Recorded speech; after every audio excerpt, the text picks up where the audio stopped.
Ketika kita menghadapi persoalan, pencobaan, selalu ya namanya manusia itu pasti pengen cepat. Amin apa amin? Dalam usaha, pekerjaan, semuanya kepengen cepat ya. Itulah manusia, selalu mau yang instan. Mungkin karena dari kecil kita sudah terlalu banyak makan mie, jadi selalu pengen yang instan. Maunya semua cepat, ini cepat, itu cepat, ini cepat, itu cepat. Lalu kalau tidak terjadi sesuai dengan yang kita mau, ya maka kita bertanya, berapa lama lagi Tuhan? Ya, aku diproses. Berapa lama lagi Tuhan ini harus aku jalani?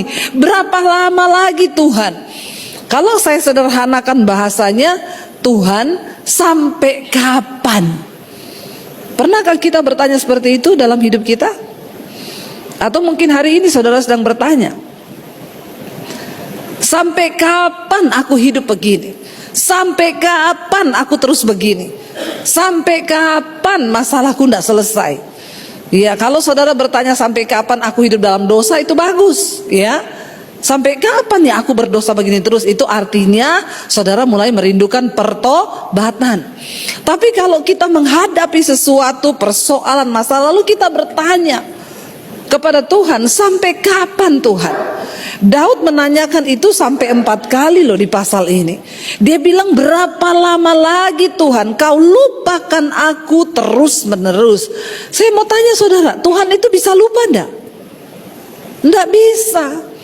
Tuhan itu bukan manusia yang bisa lupa. Kalau kita bisa lupa enggak? Sering dong. Ya, apalagi kalau sama utang, pura-pura ya, pura-pura lupa kita. Ya, yang penting suami jangan lupa istri, amin. Istri juga jangan lupa suami, jangan pura-pura lupa.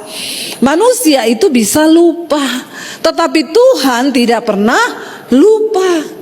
Dan ayat ini berkata, Daud karena dalam tekanan yang begitu berat menghadapi persoalan pencobaan yang rasanya tidak selesai, dia bilang, berapa lama lagi Tuhan kau lupakan aku terus menerus? Ya, berapa lama lagi kau sembunyikan wajahmu terhadap aku? Seringkali di tengah persoalan hidup yang berat, kita itu seolah-olah Tuhan itu menyembunyikan dirinya.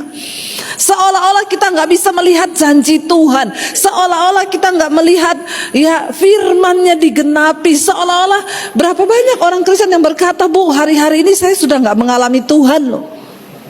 Doa saya terasa kering, hidup saya terasa hampa. Saya ini udah nggak pernah nangis. Ada di antara saudara yang 1 bulan ini nggak nangis? Nggak usah lama-lama, 1 bulan aja saudara nggak nangis. Ya, bahaya loh saudara.